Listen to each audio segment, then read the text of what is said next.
ব্যক্তি পর্যায়ের করদাতাদের রিটার্ন দাখিলের সময় ছিল ১ জুলাই থেকে ৩০ নভেম্বর পর্যন্ত। সেই রিটার্ন দাখিলের সময় কয়েক দফায় বাড়ানো হয়। সবশেষ ব্যক্তি শ্রেণীর করদাতাদের বার্ষিক আয়কর বিবরণী বা রিটার্ন জমার শেষ দিন ১৬ ফেব্রুয়ারি পর্যন্ত বাড়ানো হয়েছিল। তবে এবার সহজীকরণ ও অধিকতর করদাতা বান্ধব করার লক্ষ্যে করদাতাদের রিটার্ন দাখিলের সময়সীমা তুলে দিল জাতীয় রাজস্ব বোর্ড। নতুন নিয়মে এখন বছরব্যাপী অনলাইনে আয়কর রিটার্ন দাখিল সুবিধা পাবে করদাতারা। রবিবার এক বিজ্ঞপ্তিতে এই তথ্য জানিয়েছে এনবিআর। বিজ্ঞপ্তিতে বলা হয়েছে, আয়কর দিবস পরবর্তী সময়ে রিটার্ন দাখিল করলে আয়কর আইন ২০২৩-এর ৭৬ ধারা অনুযায়ী বিনিয়োগজনিত কর রেয়াত ও কোনরূপ কর অব্যাহতি পাবেন না।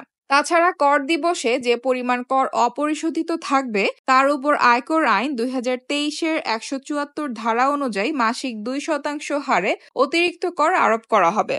বিজ্ঞপ্তিতে আরও বলা হয়েছে, জাতীয় রাজস্ব বোর্ডে অনলাইনে আয়কর রিটার্ন দাখিল সংক্রান্ত ব্যবস্থা করদাতাদের মধ্যে ব্যাপক সাড়া ফেলেছে। সম্মানিত করদাতাদের চাহিদা ও মতামতের ভিত্তিতে অনলাইনে রিটার্ন দাখিল প্রক্রিয়া ক্রমশ সহজীকরণ ও অধিকতর করদাতা বান্ধব করার ফলে ইতোমধ্যে এবছর ১৪ লাখের বেশি করদাতা অনলাইনে রিটার্ন দাখিল করেছেন এবং ১৮ লাখের বেশি করদাতা ই-রিটার্নের জন্য রেজিস্ট্রেশন সম্পন্ন করেছেন।